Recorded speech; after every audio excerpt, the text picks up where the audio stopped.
Alright, so as I get ready to work on pretty much the final pages of my Realm Ethereal comic book issue number 4, which of course is going to wrap up the entire series, or at least for this first story arc, The Dream Awakens, I'm going to talk about a little bit of my ongoing artist journey, a little bit about working on my craft, and just kind of in general some thoughts I've had along the way as I've been drawing this series, kind of seeing my artwork kind of first change from, well, I'll talk about it a little bit more as I get into it, but essentially just seeing how my artwork has evolved. So one of the questions I've had just in my own head is kind of like, okay, as a comic book artist, as an independent comic book artist, like, am I a cartoonist, or like, am I a, air quote, finger quotes here, real artist? And of course this conversation can go to several directions, can go very much in depth, but I think from my perspective, in the context of wrapping up this comic book series, as long as it's taken me for like 5 years, which is ridiculous, but I'm completing a project, so at least the project is going to be finished, which is exciting.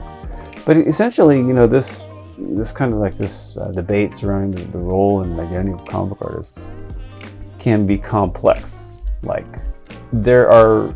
are we merely skilled cartoonists, or do we really transcend into this realm of like a real artist? And like, what is a real artist?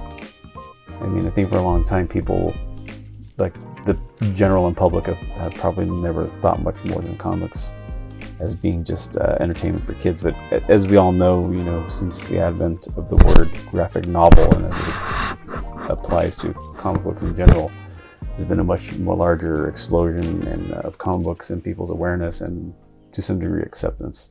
But it doesn't mean that even as an artist, as I'm working on my own stuff, like if I'm thinking about my own legacy of what I leave behind, if it means anything, is kind of like, how do I view my own work, which is probably the most important aspect of it anyway, as it concerns this artist here. So yeah, I've been reflecting on this as I wrap this up. One of the things that I have looked at when I take a look at some of my early work in this series versus what we're looking at here now is the idea of what is perfect detail versus fluidity in the artwork. It's one of those things I'm constantly working on, and it's always going to be a balancing act between wanting to draw something that is beautiful to behold, at least in my eye, but then also tells a story and can be done in a fashion that gets the stuff out in time. So one of the most pressing questions is for myself is whether I should, as a comic book artist, adhere to like perfect attention to detail, or embrace a more fluid style. And I think both of these aspects, the attention to detail and fluid style, is certainly open to interpretation. And of course, I have in my own head kind of like what those concepts mean. But in general, like, attention to detail often garners admiration because of its like meticulous precision. Crafting panels that boast richness and depth. That detailed artwork can leave an indelible impression and basically transport readers into nuanced worlds, whatever I'm drawing, And that is the power of drawing very detailed artwork. You can have people linger on a panel, like a single panel, for like a long time, which is part of the fun of reading a comic book. You compare it to watching a movie. A movie moves at a certain pace, and that's usually set by the director. And how they get that flow going. And it's not to say that comic books don't have the same kind of beats. I understand that there are certain beats in a comic book from page to page, every 4 pages to panels, or however you want to arrange that. But at the same time, as the viewer, I can literally pause and stop at any point of those beats. Whereas in a movie, you can pause a movie, but it's not the same thing. So, touching a little bit more upon this, perfect detail versus fluidity context,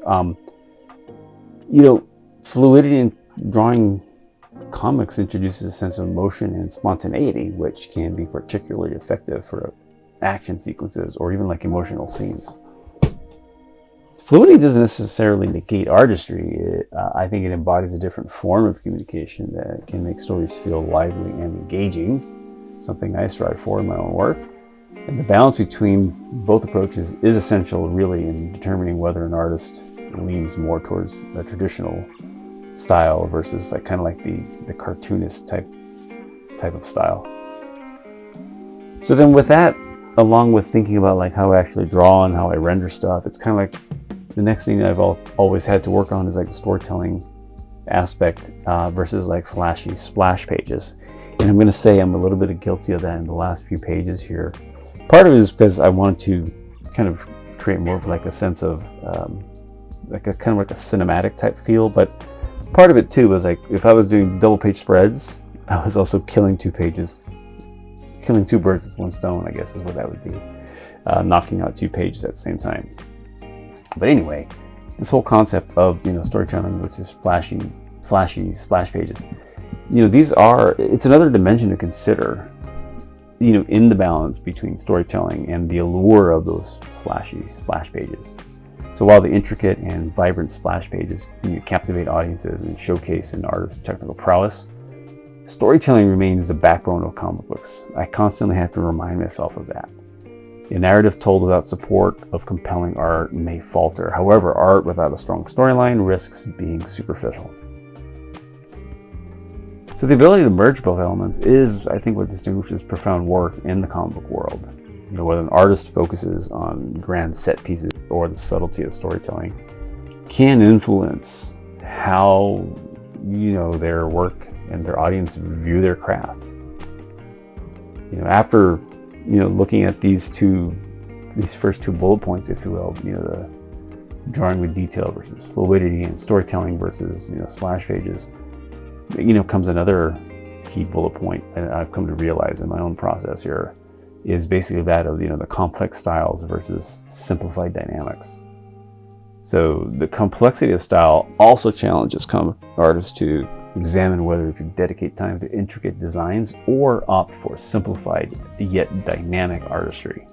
A couple of artists just pop in my own head just as a comic book fan that I've admired over the years that kind of have this more of what I would look at their artwork as feeling more like almost graphic design in a sense, because it does feel like the action tends to move, like the action is or maybe action is the wrong word, the storytelling is at the forefront of how that artist crafts their page versus someone who like does super ultra detailed renderings.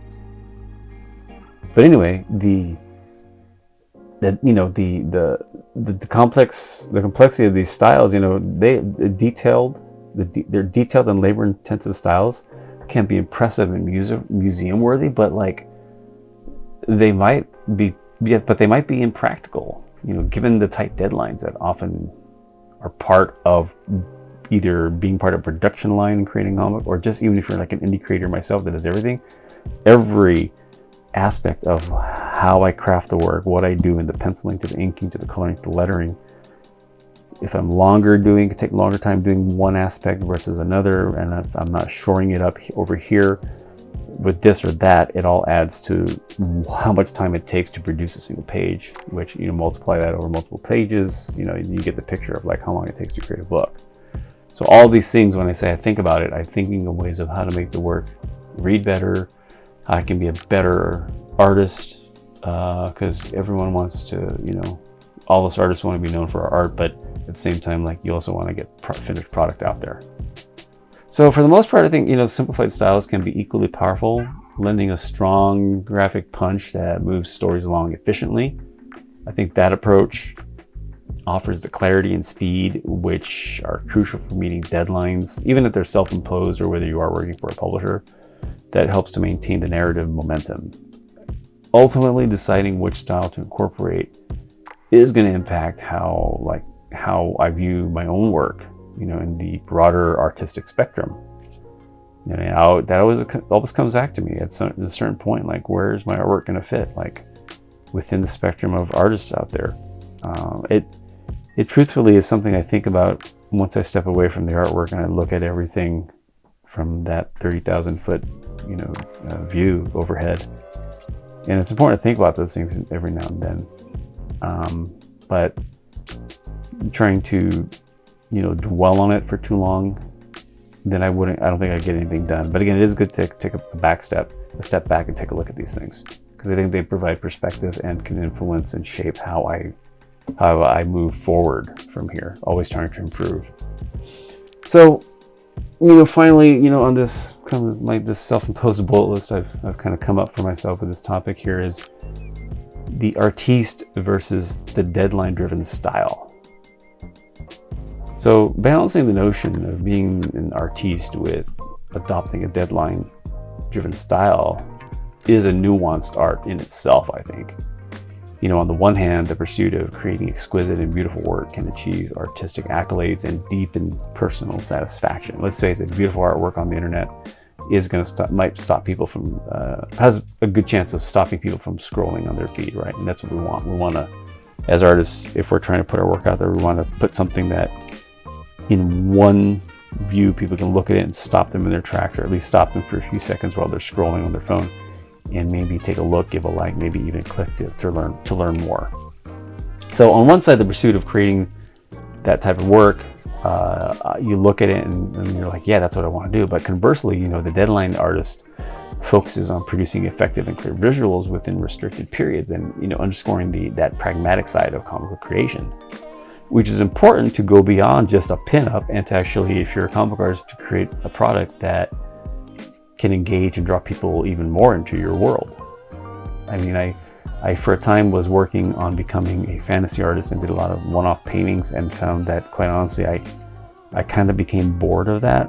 I fell back into comics just because I liked that process of telling a story from panel to panel and page to page, and from book to book and series to series, and from story arc to story arc. So that's where my overall trajectory lies. But these divergent paths, ultimately they do shape the artist's identity, determining whether they're going to favor high artistry or kind of like succinct storytelling. Both approaches hold value, I think, significantly, however, influencing the final product and ultimately an artist's fulfillment. Like, as the artist, I've got to be satisfied. I've got to be happy with what I'm drawing. If you're not happy with what you're drawing, why are you drawing it? I'll say that in the last 5 years, I've been largely focused on my Realm Ethereal universe and comic book, having a blast doing it. I've taken on maybe 1 or 2 commissions, and was even approached by a comic, how do I put it? A company that has a comic book license to do sketch cards and trading cards. Trading card company to work on an actual, one of the big 2 comic book publishers on one of their IPs, but that project got canceled, and that was pretty exciting when it hit at the time.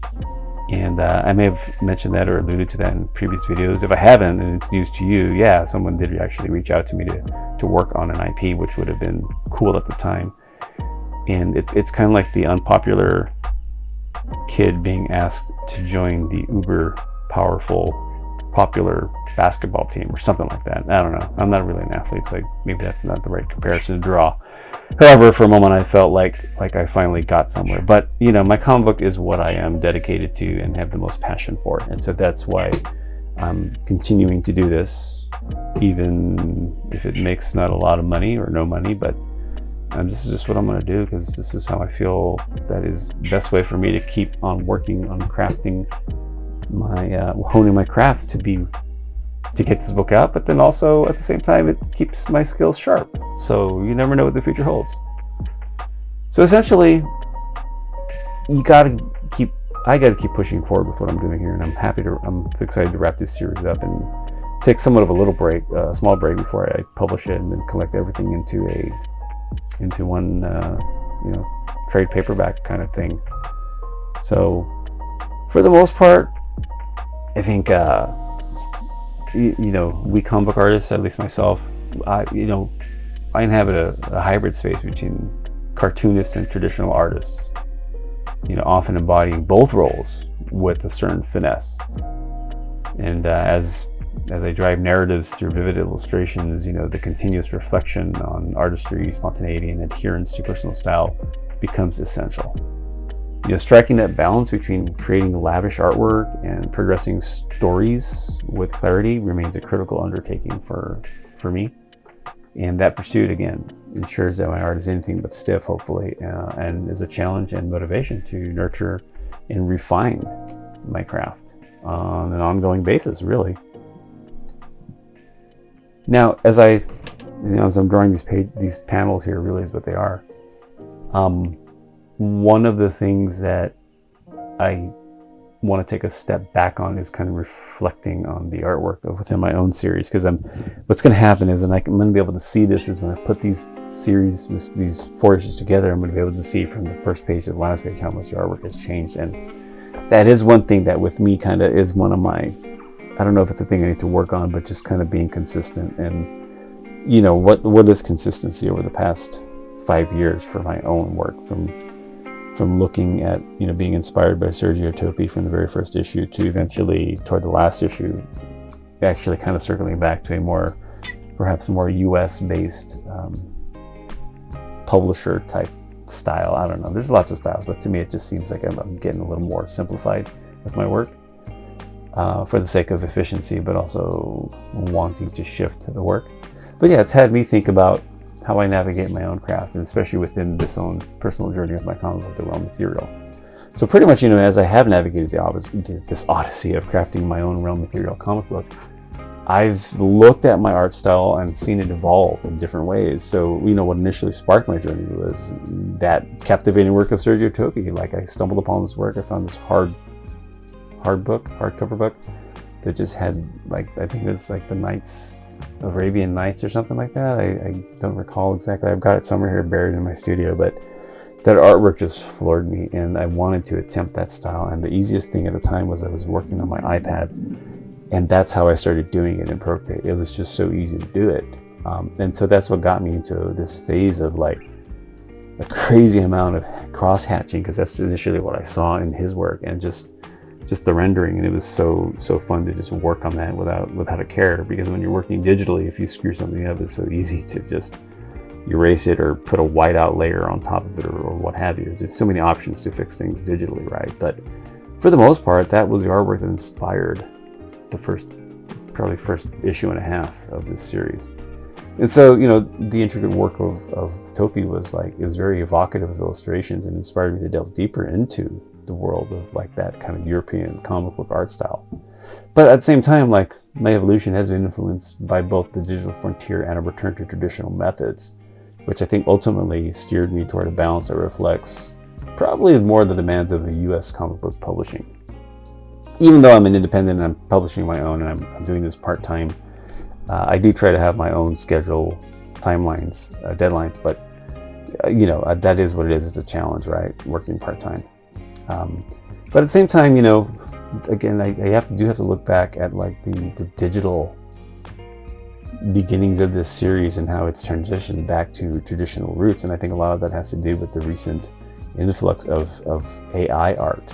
I'm not gonna lie, there's a part of me that's like, at the start of this video, was like, okay, I'm reflecting on, am I an artist, am I a cartoonist? And like, now it's like, I actually draw this by hand. Call me whatever you want to call me. Like, this is like, or call it whatever you want to call it. It's not AI. It's, at least that phase of what I do with the artwork is actually me. And to me, that's a sense of pride and ownership. And it's a funny thing that we've never thought about, I don't think, because the AI component to it all was not there. And I'm not trying to throw dirt on AI, because for my other job, as the digital work that I do as a marketer, or digital, video editing, I do use AI and things like that. So I'm definitely not trying to, call the kettle black or whatever the term is. But when it comes to my artwork, my comic book work, I do want it to be known that, whether I'm a cartoonist or an artiste, I crafted it by hand. And I think that's just taking pride in your own work and taking ownership and responsibility for the work that you do and that you do want to put out there. So yeah, the work started out initially, like I said before, working on my iPad, and Initially, these digital platforms provided a playground for experimentation with limitless possibilities, as I mentioned earlier. So working on that iPad offered me that like unparalleled flexibility and efficiency, allowing me to explore vast creative terrains. But as much as I enjoyed that digital process, I always felt a yearning to reconnect with the tactile experience of pen on paper. And this was even before AI came around, because I bounced back and forth around the second or the third and fourth issue that I'm on here, ultimately deciding that I do want to go to paper and pencil, for at least for my own work, because I enjoyed that process. So like returning to the traditional methods pretty much rejuvenated my artistry. I think it gave me not a second chance, but like a step back to look back and see what I really was missing or thought was a hassle traditionally, which was kind of magnified by work being done digitally, which I actually found digitally slowed me down. I'm actually faster with traditional means, go figure. But it provided me that perspective, again, jumping from one ship to the other and going back to the first ship, if you want to make some kind of analogy. That's kind of what it felt like. So yeah, the transition back to traditional drawing again altered my approach and infusing my work with, I think, a soulful quality that felt more authentic and gratifying. However, it also presented a new challenge. Aligning rich detail artwork with the practical pace required by the comic industry. Again, balancing art and efficiency, adapting to a more U.S. comic book publishing style demanded that I balance high quality art with the need for speed. The challenge was to produce artwork that maintained a certain finesse while being mindful of the deadline intrinsic to the industry. This balancing act has been a pivotal part of my journey, I think, pushing me to develop a style that harmonizes creativity with efficiency. And that's pretty big for me, I think. That's probably the biggest lesson I learned is learning how to draw in a way that is finished, not perfect, but also knowing when to move on and realizing that, I'll fix it on the next one. So not getting overly too picky with the work to a certain degree, and kind of learning when it was time to listen to the advice versus taking the advice, so to speak, and moving on or redrawing something. So I've pretty much embraced refined techniques with streamlining my process without sacrificing the essence of my artistic voice. I think that's what being an independent comic book creator allows for, definitely. So by kind of letting my complex designs, but by essentially taking the complex designs into their most striking elements, I've managed to create pieces that I think are both impactful and swiftly produced. And this is a crucial achievement in managing my workload effectively. And so, within the growth, within my own comic book, the Realm Ethereal, the hope is that there is some sort of artistic growth. In my Realm Ethereal comic series, this first story arc, The Dream Awakens, I think it serves as a testament to my ongoing evolution. And through each issue, my style has changed, matured, perhaps. Reflecting a unique blend of my influences and the growth as a comic book artist. This series has become a canvas for exploration, essentially, where every panel tells part of my story. As artist or cartoonist or whatever you want to call it at this point, learning and striving to master the fusion of art and storytelling. It all comes back to that, right? So for the most part, this journey has been about more than just developing my technique or optimizing my process. And, it's a continuous path of self-discovery and adaptation.